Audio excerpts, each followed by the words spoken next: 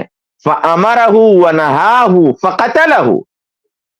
تو آدمی بادشاہ کو اچھی باتوں کا حکم دے، بری باتوں سے روکے، تو بادشاہ اس حکم دینے اور اس روکنے کی وجہ سے قتل کر دے. یعنی بادشاہ آدمی کی اس نصیحت والے عمل کی بنا پہ آدمی کو قتل کر دے. تو یہاں فا جو ہے تعقیب کے ساتھ ساتھ سبب بیان کرنے کے لیے ہے. تو یہاں معنی یہ نہیں ہے کہ نصیحت کرنے والا حکمران کو قتل کر دے. حکمران کوئی بھی ہو، ہم کہتے ہیں کافر بھی ہو، اس کے لیے بھی ایسا حکم نہیں ہے. کافر کے لیے بھی ایسا حکم نہیں ہے. اگر یہی حکم بتاؤ گے تو اقلیتوں کے لیے مسائل ہو جائیں گے، پریشانیاں ہو جائیں گی. اس لیے یہ خارجیت اس ملک میں اس آدمی کو نہیں بونا چاہیے، داعشیت کے بیج نہیں ڈالنے چاہیے، رافضیت کی تخمریزی اس ملک میں نہیں کرنی چاہیے اس مولوی کو. یہ داعشی مولوی خود تو بابری کے سودے بازی کرتا رہا، ہاں، یہ دوسروں کو بڑے پرجوش انداز میں ایسا کہو ویسا کہو بولتا ہے، ہاں، بابری کی سودا بازی کرتے رہا، دربار میں حاضری دیتے رہا، چاپلوسیاں کرتے رہا، تملق بازی کرتے رہا، امت کا سودا کرتا رہا یہ مولوی. اور یہ مولوی امت کے نوجوانوں کو قتل و خون پر ابھار رہا ہے. انٹیلیجنس میں سلفیوں کی شکایتیں کرتا رہا.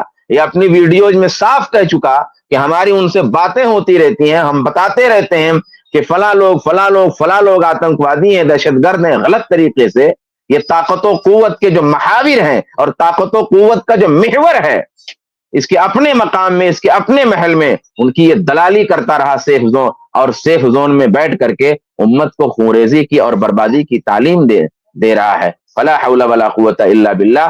میں نے کچھ اشاروں میں بعض باتیں کہی ہیں، انہیں آپ بہت گہرائی سے سمجھیے کہ یہ آدمی جو ہے کتنا بڑا منافق ہے کہ امت کے بیٹوں کو، امت کے نوجوانوں کو یہ کس طرح فساد کی بھٹی میں جھونکنے کی بات کر رہا ہے، اور کس طرح جو ہے یہ ابھار رہا ہے لوگوں کو. اگر اس کی تقریر سن کر کے اور اس کی بات سن کر کے خدا نخواستہ کسی نوجوان نے ایسی کوئی غلط حرکت کر لی تو اس کا ذمہ دار کون ہوگا؟ چلیے، یہ ابو بکر بغدادی کو خط لکھنے والا بھی سب سے پہلے انڈیا سے یہی ہے. داعش کی حمایت کرنے والا ابو بکر بغدادی کو خلافت کی مبارکباد دینے والا، اور اس کو خط لکھنے والا لو لیٹر سب سے پہلے انہوں نے ہی لکھ کر کے دیا. پورے ہندوستان میں ہر مکتب فکر کے عالم نے داعش کی مخالفت کی، اس کے خلاف فتوے دیے. اور یہ بندہ ابو بکر بغدادی کو یہاں سے بیٹھ کے لو لیٹر لکھ رہا تھا، اس کو مبارکبادیاں پیش کر رہا تھا، یہ خلافت قائم کر لی تم نے. یہ دنیا کے سب سے بے بصیرت لوگ ہوتے ہیں تحریکی. تاکہ اس کو وزارت مل جائے، کچھ دراہم و دینار مل جائیں. وہاں دھتکارا گیا تھا چاروں طرف سے، تو ہو سکتا ہے اب یہاں قبولیت کا دروازہ کھل جائے، تو اس کے لیے اس نے لیٹر لکھا تھا. جی چلائیے. بلند بتایا کہ جو وقت کے حکمرانوں کو ٹھوک دے اور ان کے سامنے جرأت کی بات کرے. آج بہت سے ایسے مولوی جو اپنے کو کہتے ہیں کہ وہ حدیث مانتے ہیں اور اہل حدیث یا سلفی بولتے ہیں، کچھ حنفی بھی اس میں ہیں اور کچھ دیگر مسالک کے لوگ ہیں، جو کہتے ہیں کہ حاکم کو آپ جرم کرتے دیکھیں تب بھی زبان بند رکھیں، اس کے بارے میں کچھ نہ کہیں اور اس کو حاکم مانتے رہیں اور اس کی اطاعت کرتے رہیں. آپ ٹی وی پر دیکھیں کہ وہ بدکاری کر رہا ہے، پھر بھی آپ اس کو حاکم مانیں. اب یہ جو مولوی ہیں، دنیا دار، خبیث، گندے، غلیظ، ناپاک مولوی، جنہوں نے مولویوں کی صورت اختیار کر کے داڑیاں بڑھا کر اور امامے باندھ کر اور لباس مولویوں کے پہن کر اور مشائخ کے پہن کر پوری امت کو دھوکہ دے رکھا ہے، ظاہر ہے کہ یہ بھی انہی کے ساتھ جائیں گے، ان کا حشر بھی انہی کے ساتھ ہوگا، وقت کے فرعونوں کے ساتھ ان کا حشر ہوگا. یہ سب ٹرمپیے ہیں، دجالیے ہیں، یہ نیتن یاہو کے خدام اور غلام ہیں. بس یہ مولوی صرف گالی دیتا ہے. اب جواب اس لیے دینا پڑتا ہے نا کہ اصل میں جو نوجوان پڑھے لکھے نہیں ہوتے، اس کے جواب دینے کی وجہ یہ نہیں کہ اس میں کوئی معنی خیز بات اس نے کہی ہے، نہیں. اصل میں جو یہ الفاظ ہیں نا، پرجوش الفاظ، تو دیکھیے ایک بھیڑ جو ہے لگتی ہے اس طرح کے الفاظ پر. تو اب نوجوانوں کو گمراہی کا راستہ مل جاتا ہے ایسے الفاظ کی وجہ سے، اس لیے ہم اس کا جواب دے رہے ہیں. اور کنفیوژن یہ پھیلاتا ہے، گالیاں خالی دیتا ہے. تو اس طرح کی گالیاں جو ہے نا، چاہے دینی میدان میں ہو چاہے سیاسی میدان میں ہو، بڑی پاپولر ہوتی ہیں، بڑی پسند کی جاتی ہیں. تو یہ گالیاں خالی بکتا ہے، اہل حدیثوں کو بزدل بول رہا ہے، بعض حنفی مولویوں کو بزدل بول رہا ہے، دجالیہ بول رہا ہے. ہاں، یہ آدمی امت کی دعوت دے رہا ہے. یہ ملعون جو ہے، یہ رافضی، یہ خارجی، یہ امت کی دعوت دے رہا ہے، اور اس کی زبان میں خود امت کا کوئی رنگ موجود نہیں ہے، ہمدردی کا کوئی رنگ موجود نہیں ہے، اخلاص کا کوئی رنگ موجود نہیں ہے. یہ تکفیر کی بات کرتا ہے، دہشت گردی کی بات کرتا ہے، آتنکواد کی بات کرتا ہے. یہ خود اپنے ضمیر میں اور اپنے وجود میں سراپا آتنک ہے، سراپا دہشت ہے آدمی، فکر کا، نظر کا، عقیدے کا، ہر چیز کا. بہرحال یہ جو بات حکمرانوں کے سلسلے میں ابھی آئی ہے، یہ بات بزدل اہل حدیث نہیں کہتے، نہ بزدل حنفی کہتے ہیں، نہ بزدل اور لوگ کہتے ہیں. یہ بات تو اللہ کے رسول نے کہی. تم کو ہمت نہیں ہے وہ حدیث پڑھ سکو، تم کو جرات نہیں ہے رسول اللہ کی وہ حدیث پڑھ سکو. حدیث کے حدیثیں ہیں، احادیث ہیں، 20 30 40 کے قریب، کم و بیش صریح روایات ہیں، صحیح روایات ہیں حکمرانوں کی اطاعت کے سلسلے میں. میں ایک روایت پڑھتا ہوں، اللہ کے رسول صلی اللہ علیہ وسلم کی حدیث پورے منظر نامے کو واضح کر دے گی. ہم جو کہتے ہیں یکون بعدی ائمہ، میرے بعد ائمہ ہوں گے، حکمراں ہوں گے، لا یہتدون بہدای، میری ہدایت کو اختیار نہیں کریں گے، ولا یستنون بسنتی، میری سنت وہ اختیار نہیں کریں گے. وسیقوم فیہم رجال قلوبہم قلوب الشیاطین فی جسمان انس، اور اس میں ایسے لوگ ہوں گے جن کے دل شیطانوں کے دل ہوں گے. بدن تو انسانوں کے ہوں گے لیکن ان کے دل شیطانوں کے ہوں گے. قال قلت کیف اصنع یا رسول اللہ، راوی فرماتے ہیں کہ تب میں کیا کروں گا اے اللہ کے رسول، ان ادرکت ذالک، اگر بالفرض یہ ماحول میں پاؤں، ایسے حالات میرے وقت میں آئے اگر، تو میں کیا کروں گا. قال تسمع وتطیع، کہا سمعتات کو لازم پکڑنا، للامیر، امیر کی سمعتات کرنا. وَإِن ضُرِبَ ظَاهِرُكَ، اگرچہ تیری پیٹھ میں مارا جائے، تجھے کوڑے مارے جائیں، وَأُخِذَ مَالُكَ، اور تیرا مال لے لیا جائے، فَاسْمَعْ وَأَطِیعْ، تو سننا اور اطاعت کرنا. کیونکہ اگر خروج ہوا، اگر بغاوت ہوئی تو اس کا انجام فساد ہوگا، بگاڑ ہوگا، گھروں میں انتشار آئے گا، ملک میں انتشار آئے گا، خانہ جنگی ہوگی، خون بہے گا، قتل ہوگا، خوریزی ہوگی، معیشت کو زوال ہوگا، انتشار ہوگا، بدامنی ہوگی. تو تھوڑی سی یہ سختی، تھوڑی سی یہ برائی، تھوڑی سی یہ پریشانی برداشت کر لینا اور سمعتات کو نہیں چھوڑنا. ایسے ہی اللہ کے رسول نے کہا کہ بادشاہوں سے چھیڑ چھاڑ نہیں کرنا، الا ان تروا کفرا بواحا عندکم فیہ برہان، مگر تم ان کے ہاں کھلم کھلا کفر دیکھ لینا جس کی تمہارے پاس دلیل ہو. یہ حدیث ہے رسول اللہ کی حکمرانوں کے سلسلوں میں، اور اس میں ان میں بڑی بصیرت ہے، ان میں بڑی حکمت ہے ان حدیثوں پر عمل کرنے میں. اور ان حدیثوں کی روشنی میں شروط ہیں، یعنی کفر بواح کے سلسلے میں بھی شروط ہیں کہ یقین ہونا چاہیے کہ واقعی کفر ہے، اور وہ کفر صریح ہونا چاہیے، اور اسے کفر ہونا چاہیے، فسق اور معصیت نہیں ہونا چاہیے. یعنی فسق اور معصیت پر بغاوت نہیں ہے، کفر پر ہے، کفر صریح پر ہے، اور جس پر یقین ہو، اور جس کے کفر پر قطعی دلیل ہو، اور جس کی طاقت ہو، جس کی مصلحت راجع ہو، یہ تمام چیزیں شامل ہوں، تب جا کر کے خروج اور بغاوت کی اجازت ہے. ورنہ حکمرانوں کے خلاف نکلنے کی، خروج کی، بغاوت کی اجازت بالکل نہیں ہے. یہ داعشی جن حکمرانوں پر اپنی بات فٹ کر رہا ہے وہ ایسے ہیں ہی نہیں. یہ موجودہ زمانے کے مسلم حکمرانوں پر یہ باتیں فٹ کر رہا ہے، اور جن کے ہاں یہ باتیں ہیں کفر صریح، جن کے ہاں ہے انہیں بچا رہا ہے. ان کو کہہ رہا امت، جن کے ہاں کفر صریح ہے، جن کے ہاں کفر قطعی طور پہ موجود ہے، ان کو تو بچا رہا ہے، اور جن کے ہاں کفر نہیں ہے ان پر ان حدیثوں کو فٹ کر رہا ہے. کمال ہے. میں کہتا ہوں اس رافضی زادے کو کس نے منع کیا ہے کلمہ حق کہنے سے؟ کس نے منع کیا کلمہ حق کہنے سے؟ حج و عمرہ کے موقع پر جائے اور وہاں ایجیٹیشن چلائے. روافظ ایسا کر چکے ہیں، حج کے موقع پر جا کر کے وہاں ہنگامہ کر چکے ہیں، اپنے جتھے لے کر کے وہاں حرم میں فساد کر چکے ہیں، قرامتہ آ کر کے فساد کر چکے ہیں پرانے زمانے میں. ماضی قریب میں جو ہے جس کی مولانا مودودی نے تعریف کی، جماعت اسلامی کے کا ایک اخبار سے روزہ نکلتا تھا دعوت، اس میں اس واقعے کی تعریف کی گئی. باقاعدہ ان لوگوں نے وہاں بغاوت کیا، نعرے مارے اور فساد مچانے کی کوشش کی. تو تم بھی چلے جاؤ، حج پہ چلے جاؤ، عمرے پہ چلے جاؤ اور اپنے ایک جتھے کو لے کے چلے جاؤ اور وہاں فساد وساد کر کے دیکھ لو. ہاں، سیف زون میں بیٹھ کر کے تم جو ہے خروج کی بات کرتے ہو، بغاوت کی بات کرتے ہو، کلمہ حق کی بات کرتے ہو، نوجوانوں کو ابھارتے ہو. خود تمہارا عمل اس پہ کب ہوگا؟ جاؤ جاؤ عمرہ کے لیے کوئی جتھا لے کر کے، وہاں مارو نعرے جتنے مارنا ہو. ہاں، وہاں ان کو قتل کرنے اور ٹھوکنے کی کوشش جا کے کرو. کس نے تم کو منع کیا ہے؟ جاؤ وہاں روکو بھی اور ٹھوکو بھی. کوئی منع کیا کسی نے؟ نہیں، تم کو کسی نے منع کیا ہے. تو خود تو نہیں عمل کر پا رہے، امت کے نوجوانوں کو قتل کی اور خوریزی کی تعلیم دیتے ہو. ایران چلے جاؤ، کسی دستے میں شامل ہو جاؤ اور جا کر کے ہاں اپنے شہید کی شہادت کا بدلہ لے لو اور اس کا مرتبہ پالو، یا اپنے بیٹوں کو بھیج دو، اپنی اولادوں کو بھیج دو. چلے جاؤ چلے جاؤ، بہت ذرائع مل جائیں، کسی بہانے سے چلے جاؤ، ملاقات کے طور پہ، زیارت کے طور پہ چلے جاؤ اور وہاں کسی دستے میں شامل ہو کر کے جاؤ، امت کا کام کرو. امت کا کام تمہیں کرنے سے کس نے منع کیا ہے؟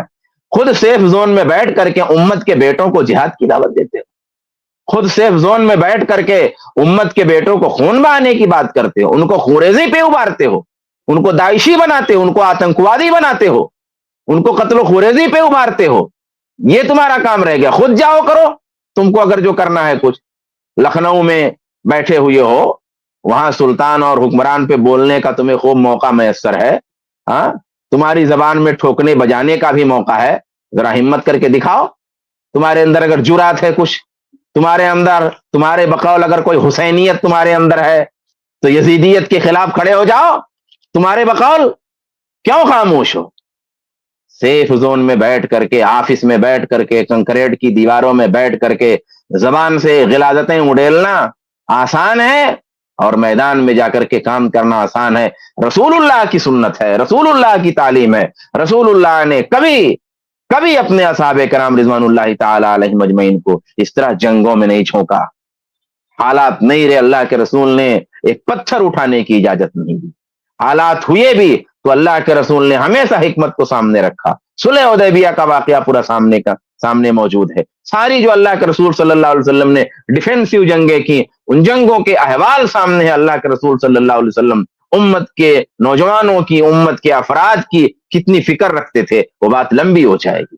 تو بہرحال ان باتوں پہ مولوی صاحب توجہ کریں. اور یہ مولوی صاحب کے جو فالوور سبحان اللہ سبحان اللہ، حق بات کہہ دی. کیا حق بات کہہ دی؟ سراپا اے ٹو زیڈ جھوٹ بول رہا ہے، حدیثوں میں تحریف کر رہا ہے، ان کے معنی غلط بتا رہا ہے، ان کے مفاہیم غلط بتا رہا ہے اور اپنا سیف زون میں بیٹھا ہوا ہے. بھائی ایک آدمی نماز پڑھتا ہی نہیں ہے، ایک آدمی اگر روزہ رکھتے ہی نہیں ہے، دوسروں کو نماز نہ پڑھنے کی، ٹھیک ہے نماز پڑھنے کی تلقین کرے، لیکن دوسروں کو کہے وہ نماز نہیں پڑھتا، وہ کافر ہے، وہ کافر ہے. اس کے یہاں کھانا نہیں درست ہے، اس کو کھلانا نہیں درست ہے، اس کی مدد کرنا نہیں درست، اس کی مدد لینا درست نہیں. خود تم کو مدد چاہیے، تم نماز نہیں پڑھتے ہو. یہی مثال اس کے صادق آتی ہے. چلیے آگے بڑھائیے. جی، ہمارے سامنے جو کردار ہے وہ مومن کا ہے، مومن و آل فرعون کا کردار ہے. ہمیں اس آیت کے ایک ایک لفظ کو یاد کرنا چاہیے، اس کو رٹنا چاہیے. اس آیت کا پورا، ان آیات کا ایک چارٹ بنا دینا چاہیے اور اس میں آیتیں بھی لکھی ہونی چاہیے، اردو کا ترجمہ بھی ہونا چاہیے، انگلش کا ترجمہ بھی ہونا چاہیے، اور اس کو پھر اتنا پھیلانا چاہیے، اتنا عام کرنا چاہیے کہ ہر مدرسے میں، ہر اسکول میں، ہر آبادی میں وہ چارٹ نظر آئے. اس کو اسکرین پر لگا دیا جائے، اس کو موبائل کے ذریعے، کمپیوٹر کے ذریعے، انٹرنیٹ کے جو راستے ہیں ان کے ذریعے اتنا پھیلایا جائے کہ لوگوں کو معلوم ہو کہ اللہ تعالیٰ کو جو کردار پسند ہے وہ مومن کا پسند ہے، جو فرعون کے خاندان کا تھا اور جس نے کھل کر بات کی تھی. وہ اللہ کو اتنی پسند آئی کہ اللہ نے قرآن کی ایک سورہ اسی کے وصف مومن سے موسوم کر دی. یہ نوجوانوں کو یہ کام کرنا چاہیے. آل فرعون کا کردار آیت کی روشنی میں کیا ہے مومن آل فرعون کا، ذرا وہ جان لینا چاہیے. اور یہ مولوی جو اتنی اس آیت کی تلقین کر رہا ہے، اس آیت اور اس کا ترجمہ لگا دیا جائے بہت اچھا ہو جائے گا، کیوں تو اس کی بکواسیات زیرو ہو جائیں گی. یعنی یہ اپنی تشریح نہ لگائے، آیت اور اس کا ترجمہ لگا دیا جائے، بہت واضح ہے، بہت واضح ہے. لیکن یہ اپنی تشریح جو جھوٹی تشریح کر رہا ہے قرآن کی، وہ تشریح نہ رہے. بھئی آیت کیا ہے؟ سورۃ الغافر کی آیت ہے، سورۃ المومن کی آیت ہے. وقال رجل مؤمن من آل فرعون یکتم ایمانہ اتقتلون رجلا ان یقول ربی اللہ وقد جاءکم بالبینات من ربکم. اس طرح آیت ہے کہ آل فرعون کے ایک مومن آدمی نے کہا جو اپنے ایمان کو چھپائے ہوئے تھا، کیا تم لوگ ایک ایسے آدمی کو قتل کرنا چاہتے ہو جو کہتا ہے میرا رب اللہ ہے، حالانکہ وہ تمہارے پاس جو ہے تمہارے رب کی جانب سے دلیلیں لے کر کے آیا ہے. لمبی آیت ہے. اب اس میں کیا ہے؟ کیا اس میں اس خوریزی کی تعلیم ہے جو تم کہہ رہے ہو؟ بھئی مخاطب یہاں کفار ہیں. یہاں مخاطب کون ہے؟ کفار ہیں، فرعون اور فرعونی ہیں، وقت کے سب سے بڑے ظالم اور وقت کے سب سے بڑے کافر لوگ ہیں مخاطب. پھر بھی یہاں نہ مجرم ہے، نہ کتا ہے، نہ بدماش ہے، ہاں نہ لٹیرا ہے، نہ ملا ملی ہے، اس طرح کے کوئی الفاظ نہیں ہیں. بہت سیدھے طریقے سے اس کی نصیحت ہے. اور وہ بھی یہاں پر بات کافر اور ظالم دونوں کی ہے، یعنی کافر بھی ہے اور ظالم بھی ہے. اور جن پہ فٹ کرنا چاہتے ہو مسلمان ہیں، مومن ہیں، مومنوں اور مسلمانوں پہ آیت تم فٹ کر رہے ہو. ایک چیز.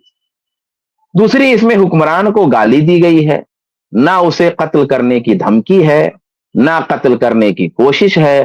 حالانکہ جو حکمران تھا، جو اس کے لوگ تھے، وہ ظالم بھی تھے اور کافر بھی تھے. لیکن نہ تو اس میں گالی گلوچ ہے، نہ قتل کرنے کی دھمکی ہے، نہ قتل کرنے کی کوشش ہے، نصیحت ہے بس.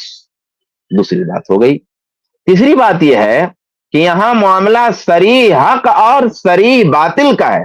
ایک طرف موسیٰ علیہ السلام اور ان کی نبوت ہے. موسیٰ علیہ السلام صریح حق والے ہیں. موسیٰ علیہ السلام کی نبوت واضح حق ہے. موسیٰ علیہ السلام جو پیش کر رہے ہیں وہ حق صریح ہے. اور آپ کے مقابلے میں فرعون اور اس کے لوگ ہیں، ان کا کفر صریح ہے، ان کا ظلم واضح ہے. اب یہاں جو موجودہ صورتحال ہے، موجودہ صورتحال میں ایک کنفیوژن بنی ہوئی ہے. یہاں کفر و اسلام کا مسئلہ بھی نہیں ہے، اور اگر تھوڑا بہت ہو بھی تو اس طرح واضح نہیں ہے. تو کفر و اسلام کا مسئلہ جہاں پر نہیں ہے، اس صورتحال کو فٹ کر رہے ہو اس صورتحال پر جہاں پہ دونوں طرف وضوح ہے. ایک طرف صریح نبوت و رسالت اور اس کی مدد ہے اور حق ہے، اور دوسری طرف کفر اور ظلم صراحت کے ساتھ موجود ہے. اس کو یہاں پہ لا کے فٹ کر رہے. پھر مومن آل فرعون نے فرعونیوں کے کفر و ظلم کے باوجود خیرخواہی کا راستہ اختیار کیا. اسلوب بیان بتا رہا ہے. آیت کی میں جو ہے آگے کا جو ٹکڑا ہے وہ اس طرح سے ہے کہ وَإِن يَكُ كَاذِبًا فَعَلَيْهِ كِذْبُهُ فَعَلَيْهِ كِذْبُهُ وَإِن يَكُ صَادِقًا يُصِبْكُم بَعْضُ الَّذِي يَعِدُكُم. کہ اگر وہ شخص جس کو تم قتل کرنا چاہتے ہو، اگر وہ شخص جھوٹا ہے تو اس کے جھوٹ کا وبال اسی پہ، اور اگر وہ شخص سچا ہے تو جس کا وہ وعدہ کر رہا ہے وہ تمہیں ملے گا، یعنی آخرت کی اچھی چیز، اور جس کا وہ وعدہ کر رہا ہے وہ تمہیں ملے گا، یعنی عذاب اور ہلاکت آئے گی. اب اسلوب بیان دیکھ لیجئے آپ. وہ آدمی شک کا شکار نہیں تھا کہ آپ سچے ہیں یا جھوٹے ہیں، نہیں، اس کو سچائی پہ یقین تھا. لیکن اسلوب بیان جو اختیار کیا اس نے، وہ اسلوب بیان ایسا اختیار کیا تاکہ فرعون اور فرعونی خیرخواہی محسوس کریں، یعنی ان کے دل کو زک نہ پہنچے، ان کے دل کو رنج نہ پہنچے، وہ غصے میں نہ آ جائیں، وہ تل ملا نہ جائیں، بلکہ وہ یہ محسوس کریں کہ یہ آدمی بڑا درد مند ہے، یہ آدمی بڑا دانش مند ہے، یہ آدمی بڑا مخلص ہے، یہ آدمی کہہ رہا ہے کہ دیکھو اگر جھوٹ وہ کہہ رہا ہے تو پھر کیا ہے، خلاص اس کے جھوٹ کا وبال اسی پہ۔ لیکن اگر وہ آدمی سچ کہہ رہا ہے کہ ایک ہی اللہ ہے، وہی معبود ہے، میں نبی ہوں، اور اگر تم نے چھوڑ دیا تو پھر عذاب آئے گا، اور اگر تم نے لے لیا تو پھر جو وعدہ کر رہا ہے وہ ملے گا، اور اگر وہ جھوٹا ہے تو اس میں تمہارا کوئی نقصان نہیں ہوگا، نقصان اسی کا ہوگا۔ یہ بڑی خیر خواہی کے ساتھ، بڑے خیر خواہانہ اسلوب میں یہ فرعون اور فرعونیوں کو نصیحت کی جا رہی ہے۔ ہاں، وقت کے ظالم کو یہ نصیحت کی جا رہی ہے، اس میں نہ کوئی ٹھوکم ٹھاک ہے، نہ کوئی قتل و خوریزی ہے، اور یہ آدمی تو قتل و خوریزی کی دعوت دے رہا ہے لوگوں کو، بھی مسلمانوں کے خلاف۔ ہاں، اسلوب بیان بتا رہا ہے آیت کا کہ تاکہ لوگ محسوس کریں کہ موسیٰ کے لیے تعصب نہیں ہے، وہ آدمی کھل کر کے ظاہر بھی نہیں کر رہا ہے، حمایت بھی کر رہا ہے، لیکن اپنا پورا تعلق اوپن بھی نہیں کر رہا ہے۔ ہاں، اس بات کا یقین اور خدشہ دونوں ضرور ہے کہ اس گفتگو سے اس کی وابستگی ظاہر ہو جائے گی، لیکن اس نے کھل کر کے یہ بات ظاہر بھی نہیں کی۔ ایک جو ہے جنرل حیثیت میں آ کر کے، عام حیثیت میں آ کر کے اس نے نصیحت کرنے کی کوشش کی اور موسیٰ علیہ السلام کو بچانے کی کوشش کی۔ تو اس واقعہ میں جو ہے بڑے نسائیں ہیں، اس نے اپنا ایمان چھپا رکھا تھا، اور جب سخت ضرورت پڑی، جب یہ اندیشہ بھی رہا کہ افشاء راز ہو سکتا ہے، راز کھل سکتا ہے، لیکن چونکہ موسیٰ علیہ السلام کو بچانے کا مسئلہ تھا، حق کی مدد کا مسئلہ تھا، تو اس نے اپنا کام کیا۔ کہا اتقتلون رجلا، کیا تم لوگ ایک ایسے آدمی کو قتل کرنا چاہتے ہو جو کہتا ہے میرا رب اللہ ہے؟ یہ نہیں کہا کہ کیا موسیٰ علیہ السلام کو قتل کرنا چاہتے ہو جو نبی ہیں اللہ کے اور میں ان پہ ایمان لایا ہوں؟ نہیں، اسلوب بیان اس نے تبدیل کیا۔ اسلوب بیان میں جتنے احتیاط کی گنجائش تھی، اس نے اپنا احتیاط بھی اتنا کیا۔ یہ تمہارے جوش اور تمہاری جھوٹی حق گوئی کے چکر میں اس نے اپنا اسلوب بیان نہیں تبدیل کیا۔ یہ ملائی اسلوب نہیں تھا تمہارا والا، رافضی اور خارجی اسلوب، وہ قرآنی اسلوب ہے۔ قرآنی اسلوب میں اس نے دعوت دین کا فریضہ انجام دیا، موسیٰ علیہ السلام کو بچانے کی کوشش کی، لیکن اس کوشش میں بھی اس نے تمام تر احتیاط کو سامنے رکھا، ہر طرح کے احتیاطات اس نے سامنے رکھے۔ بہرحال بات لمبی ہو جائے گی، آیت ہے تو اس کی تفسیر میں تو بڑی ساری باتیں، بہرحال یہ آدمی قرآن کی تفسیر کر رہا ہے مگر دنیا جہان کی ساری علم گلم چیزوں کو پیش کر رہا ہے۔ ایک آیت ہے، اس کی سادگی سے تشریح کرتا، پیار سے اس کا مفہوم بتاتا، لوگوں کو قرآن سے جوڑتا، دین سے جوڑتا، لیکن ہر مجلس میں پولیٹیکل ایشو چھیڑ کر کے لوگوں کو قتل و خون کی دعوت دیتا ہے۔ چلیے آگے بڑھائیے، 2 پوائنٹ اور رہ گئے ہیں چھوٹے چھوٹے۔ آیتوں کا انتخاب اچھا کر شابان کے بھائی، ہم ایک مدرسے بات کی آپ نے طرف- بہت ہی جی جی اہم کہی ہے، اور یہ میں نے جی عام طور پہ تحریکیوں کو دیکھا ہے، اور خاص طور پہ میں چاہتا ہوں نا کہ اپنے نوجوانوں کو خاص طور پہ اس سے ہوشیار کروں کہ یہ تحریکی جب اپنے فکر کی دعوت دینے کے لیے آتے ہیں تو یہ عام طور پہ مولانا مودودی کی کتاب لے کر کے نہیں آتے، یہ اپنی مجلسیں جو سجاتے ہیں نا جماعت اسلامی والے، یہ لوگوں کو دعوت دیتے ہیں کہ تفسیر قرآن کریں گے ہم، آئیے۔ بلکہ میں نے بچپن میں دیکھا ہے نا بہت سارے جماعت اسلامی والوں کو وہ تدبر قرآن کی مجلس سجاتے ہیں، حالانکہ ان کو قرآن بھی صحیح سے پڑھنے نہیں آتا، پر وہ بولتے ہیں بھائی ہم یہ تدبر کی مجلس ہے، اس میں آپ تشریف لائیں۔ ایک قرآن کی تفسیر اور دوسرا سیرت النبی، یہ 2 عناوین اپنے اجلاس کے اور اپنی مجلسوں کے لگاتے ہیں، پر یہ سیرت کے نام پہ بھی اور یہ تفسیر کے نام پہ بھی صرف اور صرف اپنی فکر لوگوں کے ذہنوں میں انڈیلتے ہیں، اور یہ اتنی چالاکی کے ساتھ یہ کام کرتے ہیں نا کہ سامنے والا سمجھ ہی نہیں پاتا کہ بھائی میں تفسیر کی مجلس میں شریک ہونے کے لیے آیا تھا۔ تو تفسیر کس کو کہتے ہیں؟ تفسیر کہتے ہیں قرآن مجید کے معانی کو کھول کر کے بیان کرنا، اس کا شان نزول بیان کرنا، اور اس کو عصری جو اس کے اطلاقات ہو سکتے ہیں، جو رہنمائی کی باتیں ہو سکتی ہیں، ایمان و عمل کی جو گفتگو ہو سکتی ہے، اس پر گفتگو ہو۔ پر آپ دیکھیں گے کیونکہ یہ جماعت اسلامی کے یہاں پورا غلبہ سیاست کا ہے نا، ان کے یہاں دین سیاست کا نام ہے، تو پورے قرآن کی تفسیر یہ اتنا سیاسی رنگ میں کرتے ہیں کہ سامنے والا مودودی کی فکر پڑھ رہا ہوتا ہے، سن رہا ہوتا ہے، اور اس کو لگ رہا ہوتا ہے یہ قرآن کی تفسیر ہے۔ یہ ان کی اس لیے نا ہمارے نوجوانوں کو ان کی تفسیر کی مجلسیں اور تدبر کی مجلسیں اور سیرت کی مجلسیں، حتیٰ کہ یہ کیریئر گائیڈنس کے نام پہ بھی پروگرام کرتے ہیں، اس میں بھی اپنی فکروں ڈیلتے ہیں۔ یہ کوئی بھی اپنا پروگرام کریں گے نا، اس کے اندر الگ الگ عناوین کے لفافے میں چھپا کر کے اپنی فکر ہمارے نوجوانوں کو تھماتے ہیں۔ ہمارے نوجوانوں کو اس سے خاص طور پہ ہوشیار رہنے کی ضرورت ہے۔ جی شابان بھائی۔ بالکل بالکل، بہت صحیح، بہت درست۔ جی آگے چلائیں۔ سے خاص طور پر کیا جائے، بڑا سا چارٹ بنایا جائے، یہ آیتیں لکھی ہوں اور ترجمہ انگریزی میں اور ہندی میں اور اردو میں لکھا ہوا، اور اس کے بعد اس کو زیادہ سے زیادہ عام کیا جائے، تاکہ معلوم ہو کہ یہ ہے جو کردار مطلوب ہے۔ اور آج کے دور میں پوری امت مسلمہ کو امریکہ سے کہنا چاہیے، ٹرمپ سے کہنا چاہیے، تیرا انجام بربادی ہوگا۔ تو نے جس طرح اسکول کی بچیوں کو ایران میں مارا ہے اور بے گناہوں پر جو حملے کیے ہیں، یہ سب سارے حملے واپس امریکہ پر ہوں گے اور تیرے وجود پر ہوں گے۔ تیرا خاتمہ ہوگا، تیرے ملک کا خاتمہ ہوگا، تیری طاقت اور بادشاہت کا خاتمہ ہوگا۔ یہ لکھ لے تو، جو عذاب قوم عاد پر آیا، جو قوم سمود پر آیا، وہ آج کے امریکہ پر آئے گا، اسرائیل پر آئے گا، اور جو بھی ان کا ساتھ دینے والے ہیں، عرب ہو یا عجم، ان پر وہ عذاب انشاءاللہ آ کے رہے گا۔ یہ ہے پیغام۔ اصل میں اس کو جو کہنا تھا وہ آخر والا جملہ تھا۔ اصل میں امریکہ کا نام لے کر کے امریکہ کے پردے میں اصل میں کہنا کچھ اور ہوتا ہے ان لوگوں کو۔ امریکہ کی برائی مقصود نہیں ہوتی، برائی مقصود ہوتی ہے مسلم حکمرانوں کی، عربوں کی، سعودی عربیہ کی۔ تو نام امریکہ کا زور و شور سے لیتے ہیں تاکہ یہ پہلے ماحول بناتے ہیں قوالی کا، ایک ماحول بناتے ہیں۔ پہلے کیسے لے تیار کی جاتی ہے قوالی کی، پہلے میوزک کی لہر چلتی ہے، آئے یہ پوری جب لہر بن جاتی ہے اور کچھ جو ہے جو تحت لفظ کچھ باتیں کہی جاتی ہیں، جب وہ سب ماحول بن جاتا ہے تب وہ لے چھیڑتے ہیں اپنی اصل لے۔ تو یہی کام یہ کر رہا ہے امریکہ کا نام لے کر کے۔ اصل لے اس کی یہ ہے کہ جو عرب حکمران ہیں وہ برباد ہوں، وہ ہلاک ہوں، یہ کہنا چاہتا ہے۔ بھائی بچے اسکول کے ہوں یا بچے اسکول کے نہ ہوں، وہ بچے نہیں، مرد ہوں، عورت ہوں، بالغ ہوں، کسی کو بھی ناحق قتل کرنا ظلم ہے، اور جس نے بھی ایسا کیا وہ ظالم ہے۔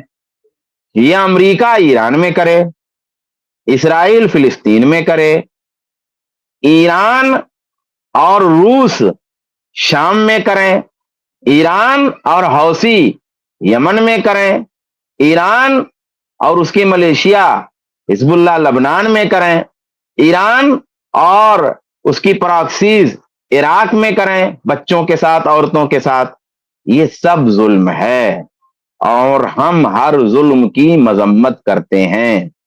یہ اپنا والا چاند اور دوسرے والا کلوا یہ نہیں چلے گا، یہ نہیں چلے گا۔ یہ جتنے کالے ہیں تو سبھی کالے ہیں، سمجھ رہے ہو؟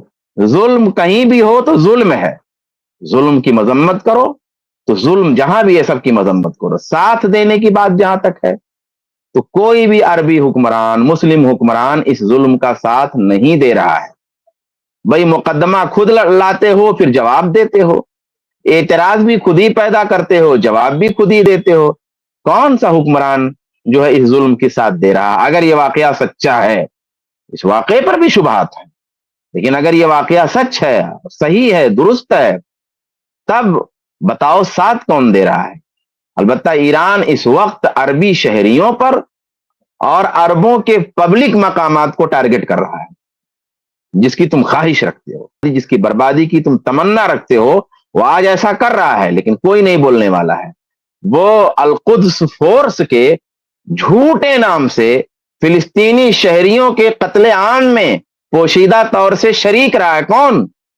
یہ تمہارا ایران، یہ شریک رہا ہے۔ القدس فورس میں مجھے موقع نہیں ہے کہ میں اس طرف جاؤں۔ القدس فورس کا نام کس فریب کے ساتھ رکھا گیا اور کس فریب کے ساتھ پھر نوجوانوں کو ورغلایا گیا اور خود اس کو فلسطین کے خلاف استعمال کیا گیا۔ اور روسی جارحیت جو ننھے بچوں پہ ہوئی اس کی حمایت کر چکا ہے یہ تمہارا ممدوح۔ عراق میں سنی عورتوں، سنی بچوں کی جو ہے قتل پر اور ان کے خون پر تمہارا جو ہے یہ ممدوح جو ہے یہ حمایت کر چکا ہے، اور تم کہہ رہے ہو کہ یہ جو حمایت کرنے والے عرب و عجم کے اسکولی بچوں پر حملے کے، بھائی اسکولی بچوں پہ حملے کے کون حمایت کرے گا؟ کسی کافر ملک پر حملے کی حمایت نہیں کی جا سکتی، کسی بدترین سے بدترین ملک کی عوام اور اس کی پبلک پر، ان کے بچوں پر ظلم کی اور جو ہے قتل کی حمایت نہیں کی جا سکتی، اور کوئی انسان حمایت نہیں کر سکتا۔ تو ایران کم سے کم چلیے اللہ کا نام لیتا ہے، رسول کا نام لیتا ہے، غلط صحیح جھوٹی صحیح قرآن کا نام لیتا ہے، جھوٹی صحیح اہل بیت کا نام لیتا ہے، جھوٹی صحیح، وہاں کی کون کیسے حمایت کر سکتا ہے؟ تو کہیں نہیں حمایت کی جا سکتی ہے، ظلم ہے، ظلم کی حمایت کون کر سکتا ہے؟ لیکن یہ جھوٹ میں تم نے پروپیگنڈا گڑا ہوا ہے عربوں سے نفرت دلانے کے لیے کہ بھائی اس کی حمایت کر رہے ہیں لوگ۔ وہاں اسکولی بچوں پر ظلم ہو رہا ہے اور اس کی لوگ حمایت کر رہے ہیں. تو یہ جھوٹے اور جو ہے بد کردار اس رافضی صفت اور خارجی صفت اور اس داعشی صفت مولوی سے ہمارے نوجوان ہوشیار رہیں. آخری پوائنٹ چلیں. انشاءاللہ آ کر رہے گا. یہ ہے پیغام آج کے اس سبق کا، سورہ مومن کی ان آیات کا. ظاہر ہے کہ آیتیں تو بہت تفصیل چاہتی ہیں لیکن اتنا وقت نہیں، اس لیے بس ان آیتوں کو یاد دلانا مقصود تھا. ان کا ترجمہ آپ کے سامنے پیش کر دیا گیا، بات سمجھ میں آ گئی، اور یہ جرأت، یہ ہمت، یہ صداقت اور یہ شجاعت اس بندے مومن کے سامنے آئی جو حضرت موسیٰ کا ساتھ دے رہا تھا اور فرعون کے دربار میں کھڑے ہو کر یہ کہہ رہا تھا کہ تم ان کی جان لینا چاہتے ہو. ان کا جرم کیا ہے؟ صرف یہ کہ وہ مومن ہے. اسی لیے اسی طرح ایران کا کیا جرم ہے؟ صرف یہ کہ وہ مسلمان ہیں، اللہ کا نام لیتے ہیں، نبی کا نام. ذرا سا روک دیجئے. دیکھیے ابھی سرفراز بھائی نے بتایا نا، تفصیل سے تھوڑی وضاحت کی. اب دیکھیے کیا کر رہا ہے یہ. یہاں بات مومن آل فرعون کی چل رہی ہے نا. اب اس مومن آل فرعون کو ایران سے جوڑ رہا ہے نا. ایران کا کیا جرم ہے، مومن آل فرعون کا کیا جرم تھا، موسیٰ کا کیا جرم تھا. تو ایران کو موسیٰ علیہ السلام وہ مومن آل فرعون سے جوڑ کر کے بات کر رہا ہے. یعنی مقصد قرآن آیت کی تفسیر نہیں، قرآن آیت کی تفسیر نہیں مقصد یہ اپنا پروپیگنڈا پیش کرنا اور اس کو بیچنا ہے. جی چلیں. لیتے ہیں، اہل بیت کا نام لیتے ہیں، حق کا ساتھ دیتے ہیں، سچائی کا ساتھ دیتے ہیں، فلسطینیوں کا ساتھ دیتے ہیں، غزے والوں کا ساتھ دیتے ہیں. یہی جرم ہے. خوب واضح ہے بات، دو چار کی طرح. اس کے علاوہ جو خبیث، جو مجرم، جو بدماش مولوی شیعت اور سنیت کے جھگڑے کھڑے کر کے یہ کہتے ہیں کہ وہ تو کافر ہے، تو کافر سے لڑ رہا ہے، تو ہمیں تو اس لڑائی کو دیکھنا ہے، لطف لینا ہے. وہ دنیا کے کتے، خبیث، بد انجام، منحوس، مجرم لوگ ہیں جو اس طرح کی باتیں کر کے اپنے دینداری اور اپنے علم کا اظہار کر رہے ہیں. ان کا علم ان پر لعنت، ان کی دینداری ان پر لعنت، اور ان کی زبان ان پر لعنت. وہ اس دنیا کے کتے ہیں اور خبیث ہیں. تو یہ حقیقتیں پوری دنیا کو معلوم ہو جانا چاہیے، بغیر لاگ لپیٹ کے. لاگ لپیٹ نہیں چلے گی. شہید ہونے والے شہید ہوں گے، زندہ رہنے والے زندہ رہیں گے. حق بہرحال ثابت ہوتا رہے گا، حق غالب آئے گا، جلدی آیا دیر آئے. بس گالی دینا ہے اہل سنت کو، اس میں آپ نے سن لیا. درمیان میں جو اصل بیت القصید ہے وہ وہی ہے. بھائی یہ لڑائی پس پردہ کیا عزائم رکھتی ہے واضح نہیں، ایک بات. دوسری بات، اس میں نقصان سارا عربوں کا ہو رہا ہے. امریکی اڈوں کے بہانے سے عربوں کی معیشت پہ حملہ ہو رہا ہے. فلسطین اور غزہ کا ساتھ انہوں نے کبھی نہیں دیا، نہ تو دیں گے. اسے ہم لوگ بار بار جو ہے اس کو واضح کر چکے ہیں.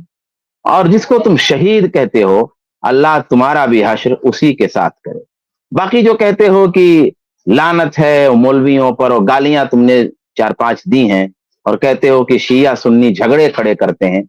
بھائی شیعہ سنی جھگڑے ہم نہیں کھڑے کرتے. ہم نے کوئی جھگڑا نہیں کھڑا کیا شیعہ سنی کا.